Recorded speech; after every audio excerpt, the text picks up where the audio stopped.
우리는 이따금씩 국내외 대통령이나 수상의 취임식 혹은 국왕 즉위식 같은 행사를 중계해주는 장면을 TV를 통해 접하곤 합니다. 모든 사람들의 시선이 집중되는 그 취임식 연단, 그리고 엄숙한 취임사와 또 호화로운 연회, 화려한 퍼레이드, 훌륭한 장식들, 또 각국의 축하 사절들, 다양한 축하 행사, 이들 모두 새로 취임한 그 지도자의 그 국가에 대한 권력과 지배력을 상징합니다. 또 오늘 본문 내용에 견주어 우리가 잘 알고 있는 나폴레옹의 파리 개선문이 상징하듯이 어느 나라나 또 민족의 지도자가 전쟁에서 승리한 뒤 승리의 퍼레이드를 벌이는 개선 행진을 생각해 볼 수 있습니다. 대로의 양옆을 가득 메워 지도자를 환대하는 청중들, 지도자를 호위하는 호위병들, 그 화려하게 장식된 군마들과 또 백마 위에 탄 근엄하고 의기양양한 지도자의 모습 등등 우리 영화나 다큐멘터리에서 흔히 접하곤 합니다. 이처럼 한 나라나 민족의 지도자로서 인정받는 예식은 그 의식의 의미를 극대화시키기 위해서 또 그 지도자의 권위와 지배력을 내외에 과시하기 위해서 가장 중후하고 엄숙하고 화려한 예식으로 진행됩니다. 오늘 본문 바로 전 마가복음 20장에서 세베대의 아들들의 어머니가 예수님께 찾아와 자신의 아들들을 주의 나라에서 하나는 우편에 하나는 좌편에 앉게 해달라고 간청하는 모습이 소개되고 있습니다. 이 내용은 지금 예루살렘 입성을 축하하는 오늘 본문의 이스라엘 사람들도 예수님을 자신들을 구원해 줄 메시아, 즉 이스라엘 민족의 지도자로 기대하고 있음을 알 수 있습니다. 그리고 바로 이어지는 내용에서 두 맹인이 예수님을 다윗의 자손이여라고 부르는 것도 바로 이런 맥락에서 당시 예수님을 환영했던 이스라엘 사람들의 기대가 무엇이었는지 짐작할 수 있습니다. 하지만 오늘 본문의 주인공이신 예수님은 이스라엘 사람들의 이런 기대와는 사뭇 다른 모습을 보여주고 있습니다. 예수님은 제자 일행과 함께 예루살렘 가까이에 오셔서 감람산 벳바게에 이르렀을 때에 두 제자를 인근 마을에 보내셔서 나귀와 나귀 새끼를 끌고 오라고 하십니다. 그리고 메인 나귀의 주인이 뭐라고 하면 당신께서 쓰시겠다고 하면 나귀를 내어줄 것이라고 설명까지 해 주십니다. 두 제자는 예수님의 이 말씀을 듣고 그대로 진행하여 나귀와 나귀 새끼를 예수님께 데려옵니다. 제자들은 자기들의 겉옷을 나귀 위에 깔고 예수님을 그 위에 앉으시게 했습니다. 그러자 주변에 있는 사람들이 누가 먼저랄 것도 없이 자신들의 겉옷을 예수님의 앞길에 깔고 또 어떤 사람들은 나뭇가지를 꺾어 길에 펴 예수님을 환대하기 시작합니다. 그들은 앞서고 뒤따르면서 외칩니다. 호산나 다윗의 자손이여 찬송하리로다. 주의 이름으로 오시는 이여 가장 높은 곳에서 호산나라고 예수님을 찬양합니다. 예루살렘 성으로 이 행렬이 들어서면서 더욱더 많은 사람들이 그 행렬로 몰려들었습니다. 그리고 끝내 온 성 안이 소동하게 되었고 사람들은 이분이 도대체 누구냐고 질문합니다. 이에 그 행렬을 따르는 사람들이 답변합니다. 갈릴리 나사렛에서 나온 선지자 예수라. 한 민족의 지도자로서 취임하는 그런 행렬이라기엔 너무나 미약하고 초라하고 무계획적이며 권위와 위계질서라고는 찾아볼 수 없는 오합지졸의 모습으로 보입니다. 세베대 아들들의 어머니가 기대했던 메시아, 두 맹인이 또 무리들이 다윗의 자손이라고 불렀던 위대한 영광의 왕이라면 나귀 등에 옷을 깔고 행진하시는 예수님의 모습은 그야말로 순진한 아마추어의 모습으로 비춰집니다. 하지만 예수님의 이 예루살렘 입성 장면을 이스라엘의 전통의 입장에서 살펴보면 어떨까요? 우리가 알듯이 구약 성경 스가랴 9장 9절에 보면 이런 내용이 있죠. 시온에 따라 크게 기뻐할지어다. 예루살렘에 따라 즐거이 부를지어다. 보라, 내 왕이 내게 임하시나니 그는 공의로우시며 구원을 베푸시며 겸손하여서 나귀를 타시나니 나귀의 작은 것 곧 나귀 새끼니라. 이렇게 묘사하고 있습니다. 그래서 예수님은 진정 하나님께서 예고하신 그 메시아임을 알 수 있습니다. 그래서 오늘 본문 2절로 3절에서 예수님이 친히 두 제자들에게 말씀하십니다. 너희는 맞은편 마을로 가라. 그리하면 곧 매인 나귀와 나귀 새끼가 함께 있는 것을 보리니 풀어 내게로 끌고 오라. 만일 누가 무슨 말을 하거든 주가 쓰시겠다 하라. 그리하면 즉시 보내리라. 여기서 예수님은 하나님의 언약을 성취하시는 메시아로서의 자기인식을 드러내십니다. 맞은편 마을에 매인 나귀가 있을 것이며 그 나귀의 주인은 당신이 쓰시겠다고 하면 내어줄 것이라는 구절은 이 모든 일이 지금 하나님의 주권하에 진행되고 있다는 것입니다.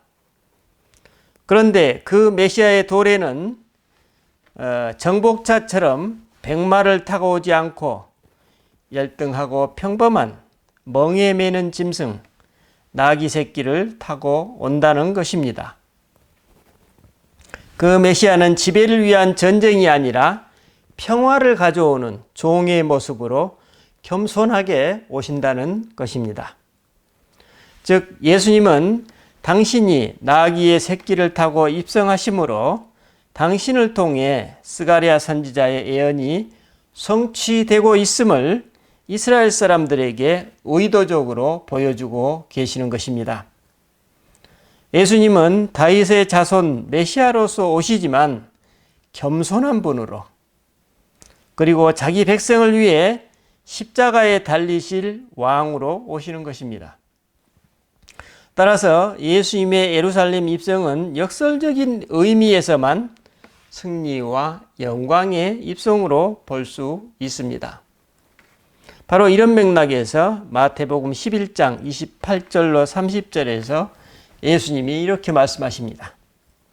수고하고 무거운 짐진 자들아 다 내게로 오라. 내가 너희를 쉬게 하리라. 나는 마음이 온유하고 겸손하니 나의 멍에를 메고 내게 배우라. 그리하면 너희 마음이 쉼을 얻으리니 이는 내 멍에는 쉽고 내 짐은 가벼움이라 라고 우리 성도들을 위로하고 계십니다. 여기서 예수님은 당신 자신을 멍에 맨 짐승의 새끼로 묘사하고 계십니다.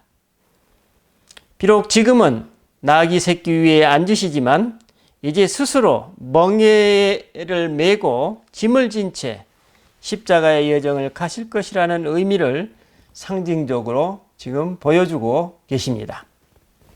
이처럼 왕으로 오신 그리스도께서 스스로 멍에를 메고 겸손히 나귀를 타셨지만 백성들의 반응은 어떻습니까? 백성들은 호산나를 외치며 예수님의 앞뒤를 옹이하면서 행진합니다. 그들은 왕의 행렬을 환호했던 그 자기들의 전통에 따라서 자기들의 옷과 나뭇가지를 길바닥에 깔고 예수님을 환호합니다. 이처럼 메시아로 오신 왕 예수님은 천한 나귀 새끼를 타고 겸손하게 입성하셨지만 이스라엘 백성들은 왕이 합당한 대대적인 환대를 보입니다.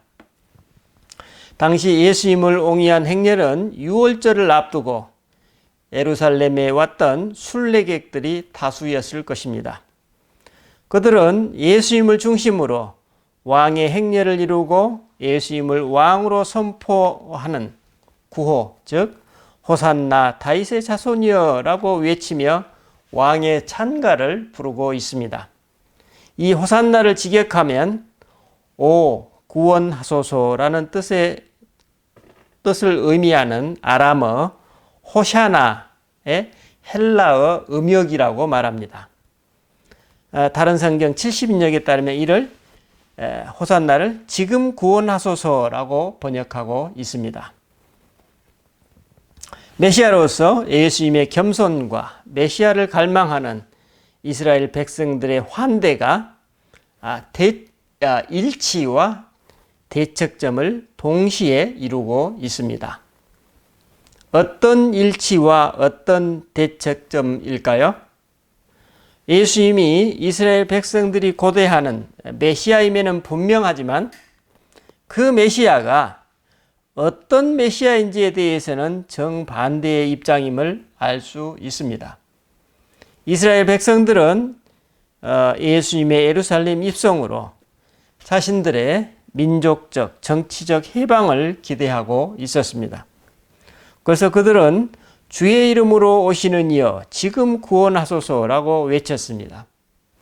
이런 이유로 예수님이 예루살렘에 입성하시자 온 성이 소동했다고 묘사하고 있습니다. 마태복음 2장 3절에 보면 예수님의 탄생 소식에 온 예루살렘이 소동했다고 동일한 표현을 사용하고 있습니다. 그 정도로 당시 예루살렘 사람들에게 예수님의 입성은 충격이었다는 것입니다. 이 예루살렘 성은 다윗 왕이 1000년 전에 이스라엘의 수도로 삼은 것이고 거의 500여 년 동안 이스라엘 백성들은 다윗과 같은 왕 메시아가 와서 이방의 압제로부터 자신들을 구원해 주기만을 기도해 왔습니다. 본문에서 예수님을 환대한 그들은 분명 이제 때가 왔다 라고 생각한 것입니다. 그들은 분명 예수님이 자신들이 원하는 왕이 되실 것이라고 생각한 것입니다. 하지만 어떤 사람들이 질문합니다. 이는 누구냐? 이에 무리가 답변합니다. 갈릴리 나사렛에서 나온 선지자 예수라. 그들은 예수님을 오실 그 선지자라고 부르지 않고 갈릴리 나사렛에서 온 선지자 예수라고 말합니다. 그래서 본문의 저자 마태의 시각에 의하면 이 표현은 메시아에 대한 고백이라기보다는 예수님을 단지 정보적 차원에서 알고 있음을 보여주고 있습니다. 이처럼 예루살렘 사람들은 예수님을 진정한 메시아인 왕으로 받아들일 준비가 되어 있지 못했고 예수님에 대한 그들의 평가는 그만큼 예수님의 마음속과는 거리가 멀었던 것입니다. 지금 예수님이 예루살렘에 오신 것은 다윗이나 헤롯 왕처럼 왕위에 오르시기 위해서가 아니라 죽으시기 위해서임을 우리가 알 수 있는데 그 사실을 알고 있는 사람은 아무도 없었습니다. 소위 승리의 입성이라 일컬어지는 이 장면에서 예수님이 부여하신 의미는 이스라엘 백성들이 보고자 했던 의미와는 너무나도 다르다는 것을 알 수 있습니다. 그들은 예수님이 지금 예루살렘 성으로 들어와 자신들이 바라는 왕이 되어주시기를 바랬습니다. 쉽게 말해 지금 평강을 주세요. 당장 이 세상을 살맛나게 만들어주세요. 고쳐주세요. 내 병든 자식을 지금 살려주세요. 지금 나에게 일자리가 필요해요. 제발 도와주세요. 우리를 이 압제에서 해방시켜 주세요. 라고 갈망하는 것입니다. 여러분, 물론 예수님은 우리들의 이런 기도를 포함해 모든 기도에 대해 응답해 주십니다. 예수님은 우리의 동기가 무슨 순수해질 때까지 혹은 내 영혼과 우리의 삶이 정화되어서 예수님과 일치할 때까지 응답을 미루시지 않습니다. 예수님은 삭개오처럼 잃어버린 자를 찾아오셨기 때문입니다. 하지만 예수님은 분명히 예수님 당신의 방식으로 우리에게 응답해 주십니다. 사람들은 예언자를 원했지만 예언자로 오신 예수님은 그들에게 이 성 예루살렘이 곧 하나님의 심판을 받을 것이라고 마태복음 24장에서 선포하십니다. 그들은 메시아를 원했지만 그 메시아는 왕자가 아니라 이교도 십자가 위에 매달리게 됩니다. 그들은 이 세상의 악과 압제로부터 구원되기를 바랐지만 예수님은 표면적 악뿐만 아니라 그 악의 뿌리로부터 그들을 구해 주실 것입니다. 이처럼 예수님은 우리들의 소원을 가장 깊은 차원에서 들어주시기 때문에 표면적인 소원을 가진 우리들은 많은 경우 하나님의 거절로 경험하곤 합니다. 우리가 늘 경험하는 것처럼 우리가 늘상 하는 기도의 응답이 이렇습니다. 우리가 예수님께 뭔가를 간구하면 예수님은 우리가 원하고 생각하는 것보다 훨씬 더 깊은 차원에서 우리의 문제를 해결해 주십니다. 이것이 우리가 경험하는 그리스도입니다. 오늘 본문의 예수님의 예루살렘 입성 사건도 마찬가지입니다. 마태는 이스라엘 백성이 원했던 메시아와 하나님의 응답이 이처럼 큰 격차가 있음을 묘사하고 있습니다. 마치 예수님이 당신의 죽음을 예고하실 때 반발하는 베드로 사도에게 사탄아 물러가라 라고 호통치시는 장면에서의 격차와 똑같다고 볼 수 있습니다. 그래서 안타깝지만 예수님을 환호했던 이스라엘 백성들은 실망할 것입니다. 실망이 아니라 분노까지 나아가고 있음을 우리는 뒤에 나오는 복음서에서 이를 확인할 수 있습니다. 하지만 그들의 실망과 분노는 표면적 차원의 그런 실망이고 분노가 될 것입니다. 더 깊은 차원에서 보면 예수님의 이 초라한 예루살렘 입성은 사실상 그들을 위한 구원의, 진정한 구원의 시작이 될 것이기 때문입니다. 비록 그들이 생각한 의미는 아니었지만 예수님을 환호했던 사람들이 외쳤던 이 호산나는 진정 그분의 격에 맞는 매우 적절한 환대였던 것입니다. 바로 이런 이유로 예수님은 지금까지 당신의 메시아로서의 정체성을 숨기려 했으나 이제 더 이상 그러실 필요가 없어진 것입니다. 비록 예수님을 다윗 자손의 왕으로 보는 이 무리의 눈은 정확했지만 그들은 이 왕의 역설적인 인품과 말할 수 없는 사랑과 지혜의 깊이를 보지 못한 것입니다. 메시아로 오신 그분은 백마를 탄 승리자의 모습이 아니라 겸손하게 종으로, 그것도 죽기 위해 오신 종으로서 예루살렘에 입성하시는 이 장면은 모순 중에 모순이라고 볼 수 있습니다.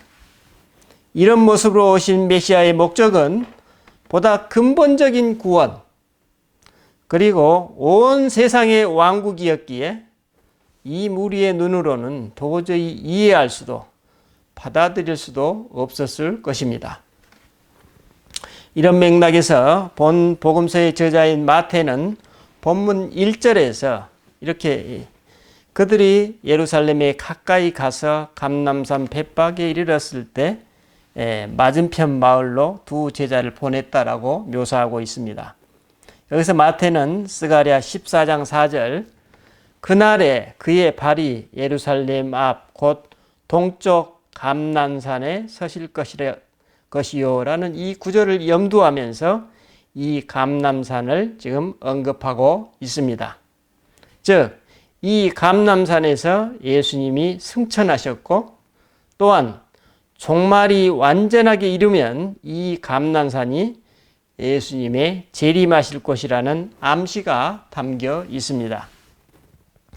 오늘 우리는 세상의 불의와 악, 부조리와 불합리를 경험하고 있습니다. 세상 곳곳에서 이러한 것을 경험하고 있습니다. 그리고 지금 이 악하고 불의한 세상을 고쳐달라고, 이 부조리한 상황으로부터 구원해달라고 간구하고 있습니다. 하지만 그런 우리들에게 그리스도께서는 어떻게 응답하고 계십니까? 예수님은 우리의 그 간구에 나는 마음이 온유하고 겸손하니 나의 멍에를 메고 내게 배우라. 그리하면 너의 마음이 쉼을 얻으리니 이는 내 멍에는 쉽고 내 짐은 가벼움이라 라고 응답하십니다. 예수님의 이 길이야말로 진정 믿음의 길이라고 지금 우리가 이해할 수 있을 것입니다. 이런 삶의 리얼리티가 바로 오늘 본문에 소개되고 있는 예수님 당신의 그 예루살렘 입성 장면임을 성경 기자가 보여주고 있습니다. 오늘 이 왕의 행렬에서 그들에게 가진 그들에게는 사실 가진 것이라고는 아무것도 없었습니다. 그 누구도 이 행렬을 기획하거나 준비하지 않았습니다. 그야말로 오합지졸의 모습이었지만 오로지 이 행렬의 이면에 계시는 주님의 섭리에 따라서 자발적인 참여, 신뢰와 연대, 겸손과 기쁨이 어우러진 진심 어린 환대였습니다. 자연스럽고 자율적인 반응과 즉각적인 응답이었습니다. 이 순간의 공동체는 단순 소박하고 자연스러움이 배어 있습니다. 그래서 모든 사람들이 주인공이고 모든 사람들이 섬기며 모든 사람들이 함께 기쁨을 누립니다. 누군가 선한 뜻으로 나귀와 나귀 새끼를 기꺼이 내어주었고 또 제자들은 나귀 위에 옷을 얹었으며 사람들은 행렬 앞에 겉옷과 나뭇가지를 깔았습니다. 그리고 그들은 자신들의 가슴에서 올라오는 대로 지금 이 자리에 메시아께 호산나 다윗의 자손이요 라고 환대합니다. 나귀 위에 오르신 예수님은 이 모든 것을 이 시간 기뻐하셨고 그 사람들에게 사랑으로 응답하셨을 것입니다. 예수님께 내일은 내일이고 오늘은 오늘이기 때문입니다. 이 아름다운 삶의 행진은 화려하고 유압적인 로마 황제의 행렬, 타율과 기획, 굴종과 지배, 힘의 과시와는 완전히 다른 세상임을 알 수 있습니다. 그들은 욕망의 노예가 아니고 권력을 즐기지 않았습니다. 그들은 그리스도의 현존 앞에서 지금 이 자리에 다가온 삶의 아름다움 그 자체를 누립니다. 우리는 어쩌면 이 오합지졸의 행진에서 주님이 주인 되시는 삶의 신비와 우리에게 선물로 주어진 삶의 잔치를 직감하게 됩니다. 기도하십시다.